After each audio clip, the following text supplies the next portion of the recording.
the bottom of it with your host, Joshua Moriarty.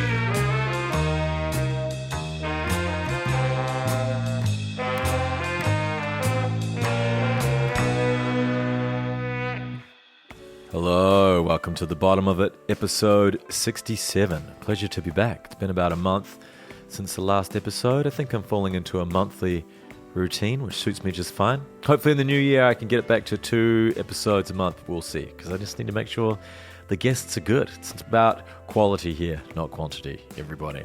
Not much new to report really on my life. You don't really see if I even need to go into it anyway. What's been going on? Just done some Telenova shows around the country, and my new record, Melancholia, is out. Other than that, it's business as usual, but I'm not sure exactly what that means, but I've got it written down here. All right, enough.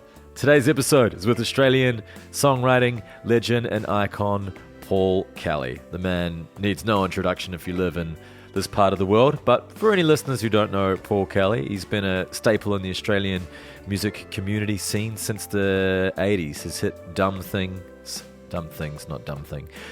came out with his band The Messages in 1987. That's a while ago. He went solo in 1992, and he's been putting out solo records consistently in the last 30 years. He's collaborated with just about everyone. His new Christmas album features his nephew Dan Kelly, Marlon Williams, Lior, Emma Donovan. He co-wrote Treaty with Yothu in 1991, which I never knew. We talk about that, actually. He produced Archie Roach's debut record in 1990. Him and Neil Finn went on tour together, playing each other's songs in 2013. He's always helping up-and-coming artists out, which is very cool.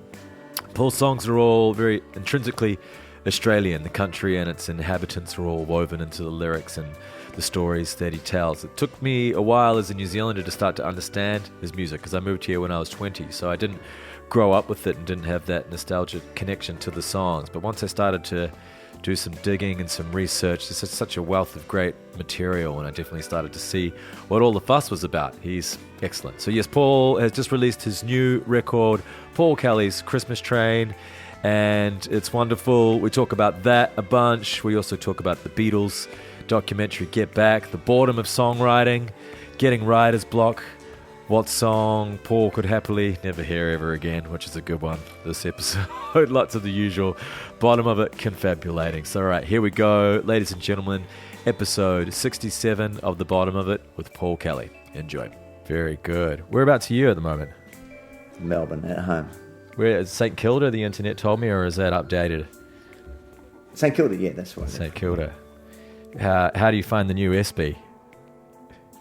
Have you been there recently? I haven't been there for so long. Yeah, it's probably been a few years now, hasn't it? It was pretty good when it. Yeah, I liked it when it opened up. Definitely, quite a different. They did a really good job. Yeah, did a really good job with that. I wondered if they did an exorcism on the place. That was what I was always thinking. It felt like every time I ever plugged an amplifier in there, it just made terrifying noises. Did you ever find that, where it just like something about that place just sort of was the most? I don't know. It's like there was ghosts in there, I think. Yeah, we had a few good ones in there, mainly in the Gershon room, different things. I never found it a particularly a things go wrong gig, but maybe just got lucky. Yeah, you might have got lucky. I had a friend who got electrocuted there one time, like completely blown back from the from the microphone and everything. I fucking hate that. Have you been shocked many times? That's one of the worst things, I think, playing a gig.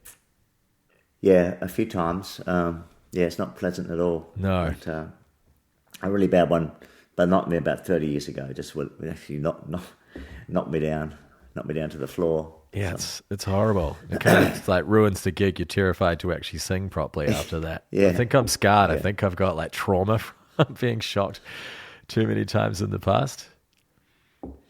Hey, so you got these your Christmas gigs coming up next few days, is it? Thursday, Friday, yeah. So and then up to Queensland. So that's the start of the tour? No, that's just four December shows, and then really most of our touring is next year. A big regional tour in March and April, and we're also going to include a Sydney show in that, and Blues Fest and nice, a few things like that. Do you so busy year next year. do you do the Christmas thing every year? We've been doing Making Gravy shows for the last four years, except we missed last year, of course. Yeah. But it's been and we try to rotate different cities. So we've played in Perth, we've played in Brisbane, Sydney, and Melbourne. Melbourne's been on the list every year. Nice. It's always just not always. Sometimes it's a matter of availabilities at this time of year. Yeah, sure. Getting the right venues, but we try to make a mini festival, like a 1 day festival, and put a really good bill together. Did you pick the artist for this one, or does someone else take care of it? I picked, but it's a consultative effort with our booker, Brett Murray, and Bill, our manager, and Frontier, the promoter. So we just have a confab, and again, it's a matter of people's availabilities and what's going to fit. Yeah, but sure. yeah, definitely very involved in it. It's I'm really happy with the lineup this year. Yeah, it's a good lineup. It's special having a Christmas song that kind of every single year gets to come back around, and it's such a great way to bring people together and to be able to put on a show. It's something like, I think you could probably do it every year for the rest of your life if you wanted to, couldn't you? Well, we'll see. It's good for now, but sometimes things can get stale. We'll just see. We'll just do it while it's working and see how long it lasts. It's a nice time of year to do shows, and so yeah, I'm very happy to be going out and playing in December, the summer, start of summer, outdoor shows. Yeah, of course. What's not to love? How long since you last played a show? So you haven't done anything during the lockdown at all? We did 5 weeks touring in July. We were quite fortunate. Nice. We had a regional East Coast tour planned. So New South Wales and Victoria obviously dropped out, but we added extra shows in Queensland and extra shows in Tasmania, and actually got the band, and the crew working for 5 weeks. So we did well considering. Yeah, that's pretty good. Did you pick up any new hobbies? What was your sort of lockdown go-to? Do you have anything that you achieved or spent the time resting? I don't think you rested, Paul. I reckon you were probably working. I learned how to play and sing Stardust. That was probably my big lockdown achievement. The Willie Nelson a couple version? Of weeks. What's that? Which, like the Willie Nelson one? That's the one I know. It's sort of my own version, but it was really, I got the first part of it from Nat King Cole, the introductory part. Yep. And then the verse part from the man himself who wrote it, Hoagie Carmichael. There's a great version of him. Did he write it, did he? He wrote it. So there's a version of him playing it, just him and piano, which I love. But yeah, Willie's version is good too. Yeah, it's I do just like one that of my favourite songs. Song about a song. Yeah, sure. Yeah, I listened to a little bit of Hoagie Carmichael recently. Someone got me onto it. What year is that? When are his records from? Is it 50? It's 50s, right? Or is it even before that? Before that, I think he wrote it in the late 20s. Whoa. Yeah. Is there many recordings from that late 20s era? I feel like it's sort of, when did it sort of start to happen properly? What, like 40s is when things really started to sound decent? The 20s, are his recordings from the 20s? Oh yeah, I love the sound of the 20s recording. Louis Armstrong on the Hot Five, all his recordings in the 20s. Fuck. Yeah, that sounds good to me. Yeah, it's all just mono, isn't it? Probably a couple of microphones. Yeah. Yeah, no, I definitely like the recording. I just sort of was thinking, I sort of forget when actually recorded music started. It would be 100 years ago, right? Yeah. Probably not much before that, I wouldn't think. Yeah. There's a lot of chords in Stardust, isn't there? There's quite a few chords, yeah, but not as many as "Swing Around the Sun." Our third song on the Christmas album, written by Casey Bonetto. There's 19 chords in that song. Yes, I had that written down here. That was going to be my next question for you. Yeah, is that a headache? What sort of are you more of a 4-chord man? Oh, I'm generally a 4-chord man when I write songs. Sometimes I have extra chords, but it's fun. I love it's fun learning a song with all with a whole lot of extra chords. It's stretches the brain and the fingers. And of course, when a song like that, it all makes sense. There's it's not like any unnecessary chords. They're all there for a reason. Yeah. Of course, it modulates, so you get a whole new set of chords. I like the ending of Swing really good Around writer, the Sun with the Kasey.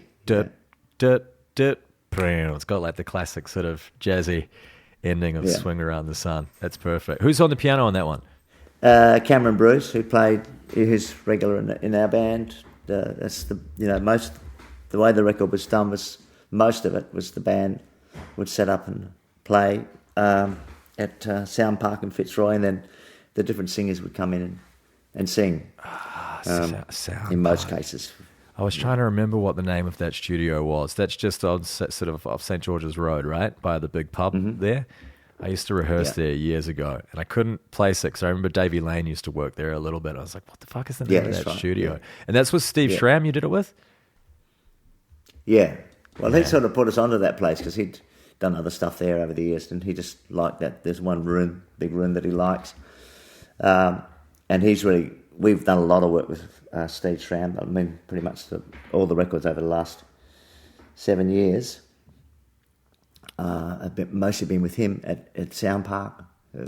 He's really quick at getting his sound. He's not too precious he loves the spill, so we all set up and play live and get it down live. And then he's a good ear for being able to tell when we're getting better as we play it or getting worse, telling us to have a break or not.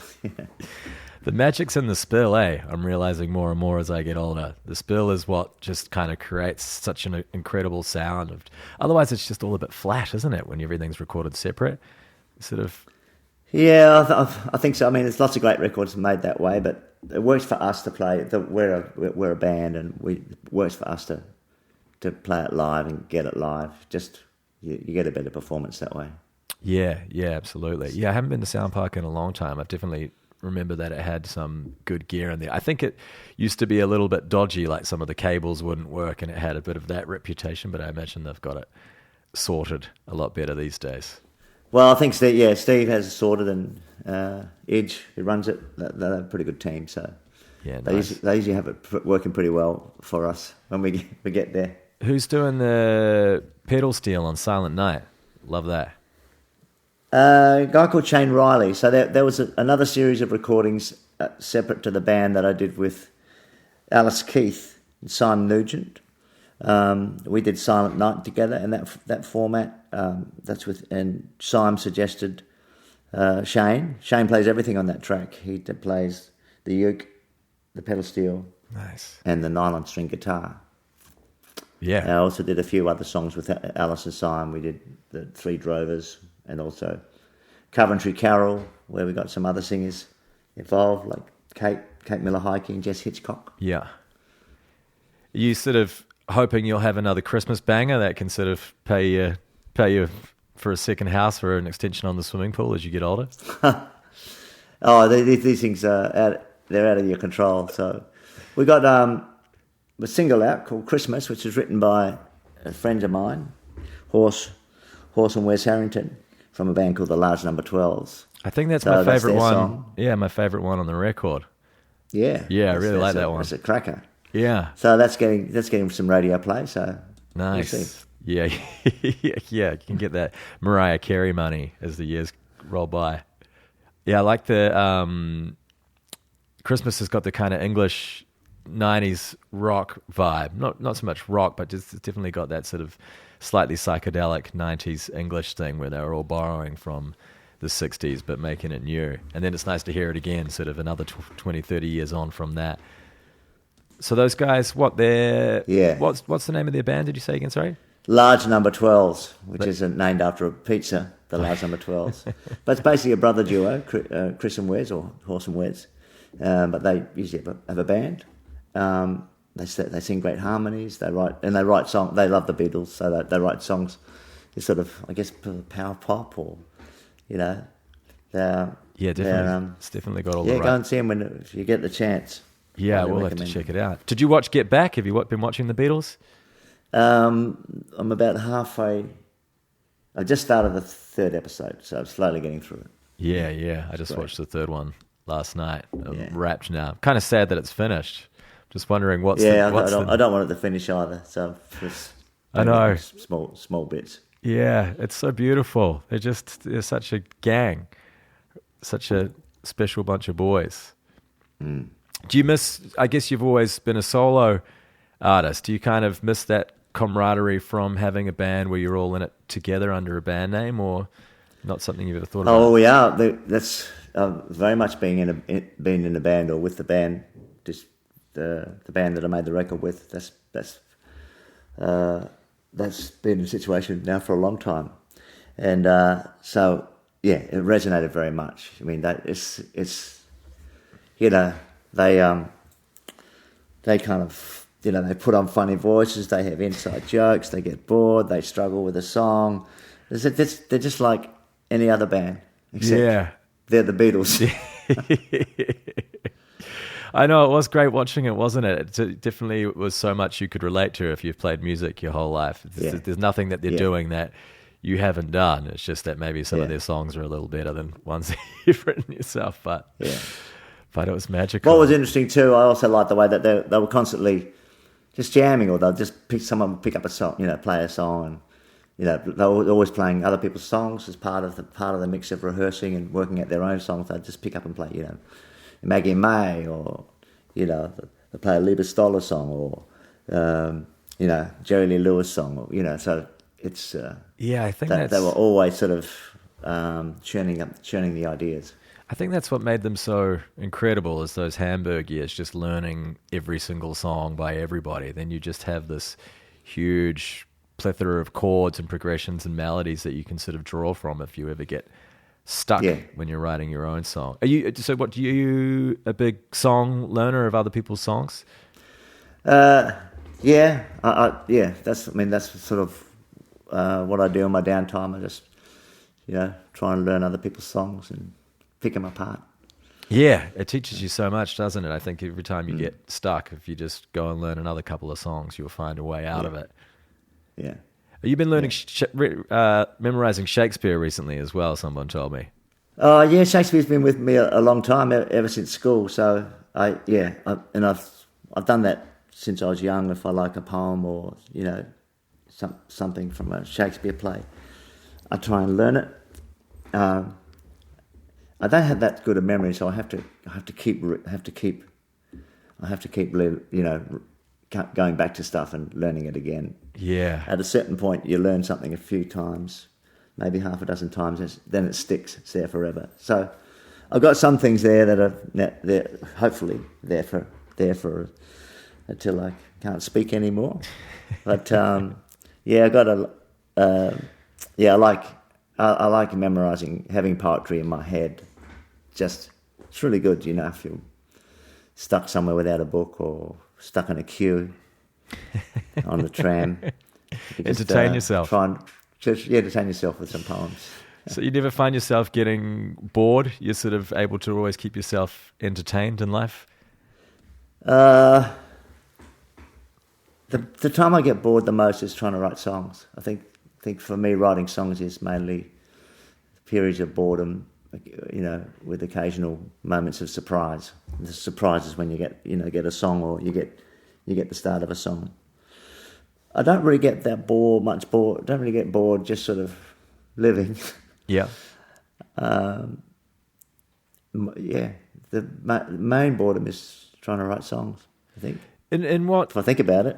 In what capacity? So finding chords, just sitting there trying to come up with lyrics. What's the sort of part of it that's the... Yeah. I'm a limited musician, so I don't have that facility. I don't have that ability to just sort of play and, you know, sort of play easily and fluently, just for my own enjoyment. I play good rhythm guitar and can play chords and piano, so I do play around for fun. But just sort of trying to come up with a song is sort of, because I'm limited, I guess. So I tend to sort of repeat the same patterns, and trying to break out of that is really like all writers do, try to break old habits. Yeah, sure. That's an interesting... Are you finding it getting harder because you've written more songs now, that every time you do one, you don't want to repeat yourself? I don't find it so much. I think I always found it hard. I don't find it particularly harder now than I did. I think I write less now than I did, but that's... I don't feel I have to write as much. What was it that was driving that? What was driving the sort of have to part of it? Just, I don't know, just like an itch that you had to scratch all the time. But that's I don't have that as much anymore. And also I've probably, because I started putting other poems to music about 8 years ago, and that was a discovery for me that I could actually start with the words first and put music to it. I never thought that was possible. And then... so that only started 8 years ago that you did that. I sort of assumed that maybe you'd always been writing words down and sort of going that way about it. But what, you would just hum melodies and things over the top of the guitar and have bits of words and then sit down and pen them? Yeah, well, usually with music first, but it was sort of like, not humming, it would be like making sounds. Singing, but not just like, words. Just gibberish kind of phonetics. Yeah, sure. Phonetics. That's, and then get the words to fit that. So generally but it's generally how I write songs that way. You sort of get an idea for a song or maybe a phrase or two, and then you just sort of have to fill in the rest. That's the slow part. Yeah, I mean, that's always the way that I've done it, the same thing with the phonetics, but going backwards with words and then, trying to do it that way. I guess that is probably a great way to actually reset and find a new way to work, isn't it? If you're talking about breaking old molds or habits. Well, that was really an eye-opener for me that I could write that way, because it gave me a new way to write songs. And I've been writing songs for 30 years or so. To find a new way to write songs is a gift. So, and then it's actually started to influence the way I write songs now. So sometimes I write a little poem or write the words first, and then I try and put a melody to it. So it's actually changed the way I write. It'll give me another arrow in the quiver. Yeah, very good. Is there sort of an ethic or an ethos for you with every sort of thing that you write, or for a record? Is there a way, what makes it get over the line? What sort of seals the deal for you to actually put something out or make it worthwhile? It's pretty haphazard, really. I just I kind of write, and then I find I write really different songs with, could write. Then I don't seem to write in a sort of a particular type of, or a particular group of songs at one time. I just write songs, and then they seem all just disparate or very different to each other. So really the method of sort of making records over the last 10 years really has been just, I get together with the band and we record what I've got, and then we maybe 6 or 9 months later we get together again and record what I've got, and then we sort of then I end up working out which songs go where. So we don't sort of go into the studio and say, we're going to make a record. We just go and record songs, and then I put them into little folders on my iTunes and then start sorting them out. Yeah, it's very organised way of doing it. I like that. Even though it's sort of... I've learned one thing is to be organised. It's just sort of to write things down and to keep track of things, because my writing's not very organised. I guess writing is not organised. It's following hunches and I guess it also helps with one song here and one song there, and so just keep track of them.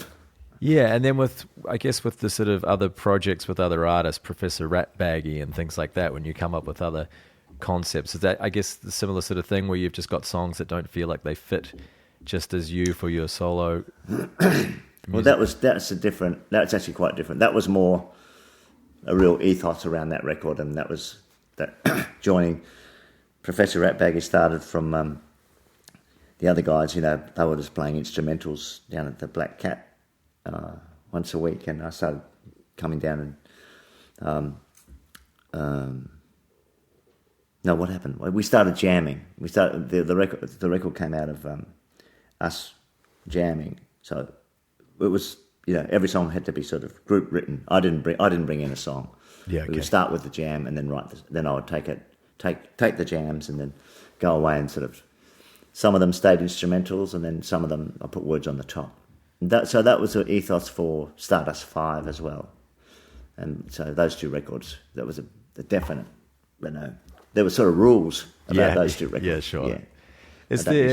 Is there many, where is it sort of headed for you now? What other projects haven't you done? What's still left? Is there a point where you say you could retire, where you think you're done, or there's always a new endeavour around the corner for you?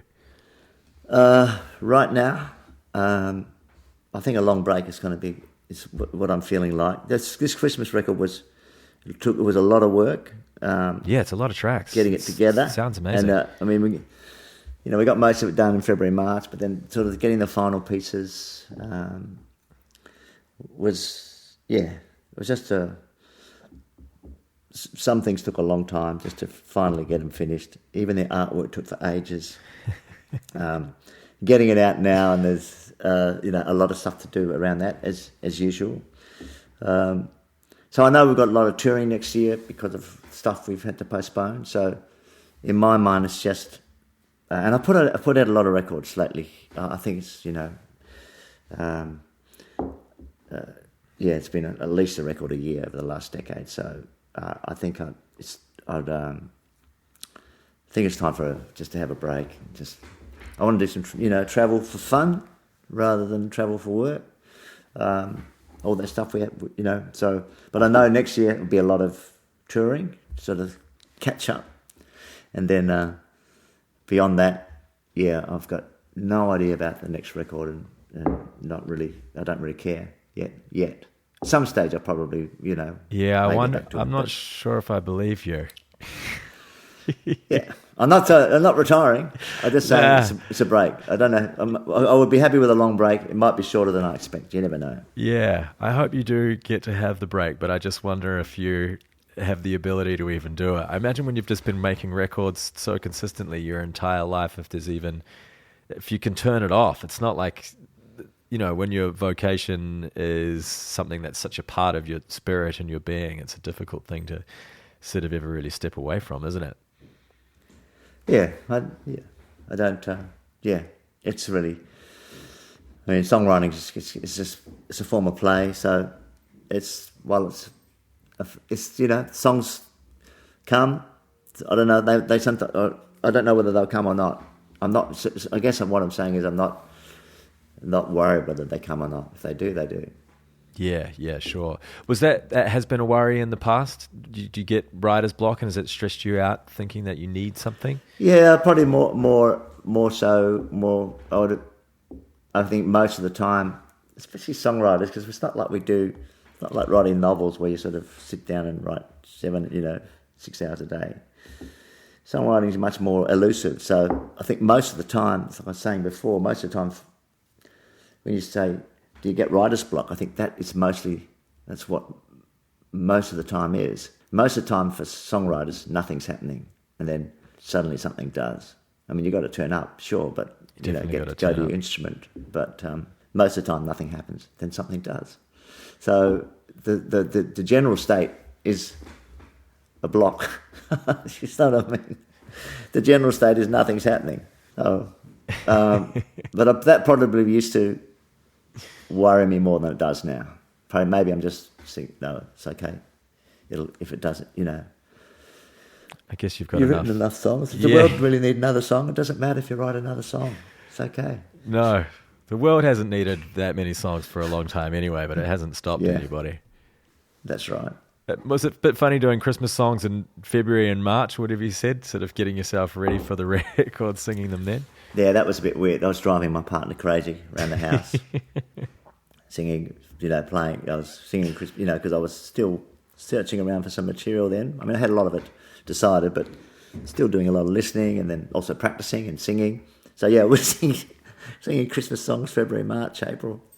No escape. Poor Sean. Hey, this is a question I like to ask people on the podcast.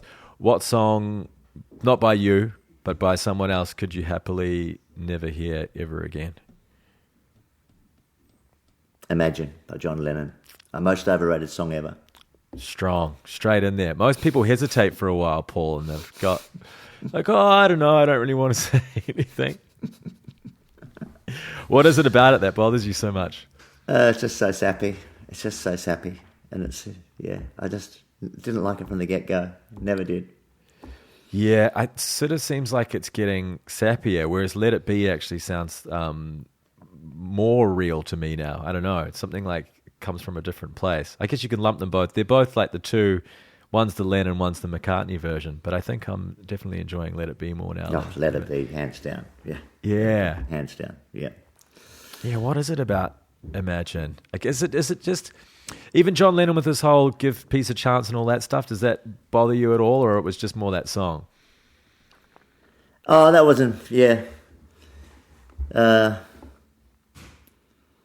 sort of empty grand statements, empty, vacuous statements. Yeah, sure. That have no relation to the real world. Whereas Let It Be does. Let It Be's a prayer. Yeah, interesting. Yeah. So then, I guess I watched your the biography about you. What was it called? Stories of Me. The last few days, and I think they were saying, some of the people that were talking about your songs, and that was saying, no giant, you're not speaking for other people or making big grand political statements, but more just telling particular stories from characters and using that as the way to express it. That's important to you, to not sort of try and be grandiose and telling people what to do, or? Well, it's just not really. It's not really something that I can do. I think. No, you could. I mean, people do. I don't know how to write like that. No, I'm a more. I like detail, so I guess I start. Song often starts for me from particular detail. Often it's visual, or someone doing something, or something someone says, or a character in a particular situation. So that was really interesting when I co-wrote Treaty with Dr. Yunupingu. Yeah, because he was very much like what those songs you talk about, a top-down writer. He wanted to write a song with a message. That was the way he wrote. He sort of saw songwriting as, he was a school teacher, principal. He saw songwriting as a way of educating, about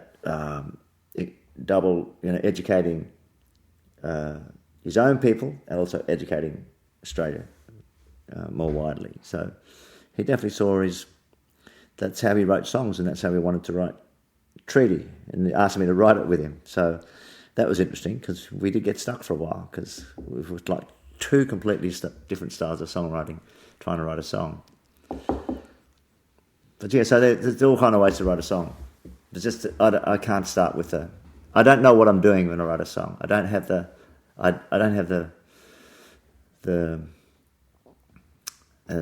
philosophy or the vision of a song before I start it. I find it somewhere in the middle usually.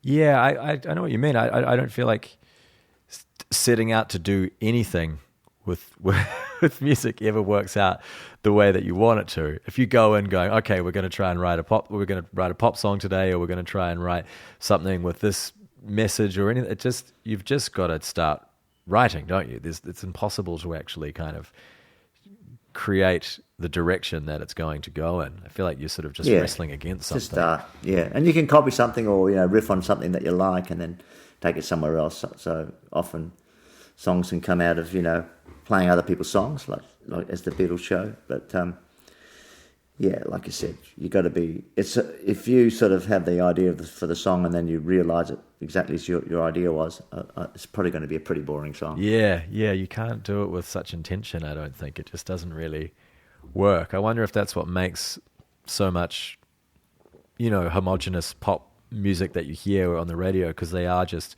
quite blatantly copying something from somebody else, and you sort of lose any pure inspiration purely by the fact that you're actually just trying to do something rather than just doing. Yeah, there's always going to be songs sort of written to a formula, but even I mean, there's still great pop songs, and even when people do write to a formula, sometimes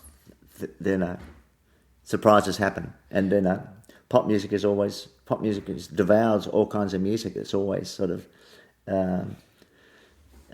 it's always grabbing things from everywhere, you know. So well, there's always an innovator. There's always some sort of new. Yeah. Innovative new song on the radio or a great new sort of style or sound, and then you just get all the copycats for however many years until someone sort of finally flips it up again and then does something new with it. Because there is always something special, but there's just such a plethora of sort of boring just imitators. Are you a music snob at all? Is there sort of things that really irritate you? Do you find yourself yelling at the stereo or complaining to people? No, not really. Not really. I like radio. I like radio because I like hearing, just hearing things, hearing things I might not have heard. But I mean, I don't play much commercial radio. That's just my taste. But, I jump around on the radio. So I'm not a snob at all.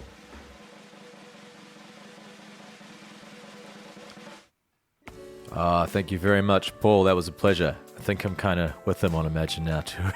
Actually, I'm getting a bit sick of that song. Maybe it's just all the covers that everyone does of it. I feel like if John Lennon was alive, he'd probably hate it by now too. He was always sort of had a lot to say about old Beatles songs that he thought were a bit crap and they didn't really need. I like that about John Lennon. Right, so yes, check out Paul Kelly's Christmas Train. It's available all of the places. My favourite tunes on there are Christmas and the other one, In the Hot Sun of a Christmas Day. The internet said there are 28 Paul Kelly studio albums. Wow.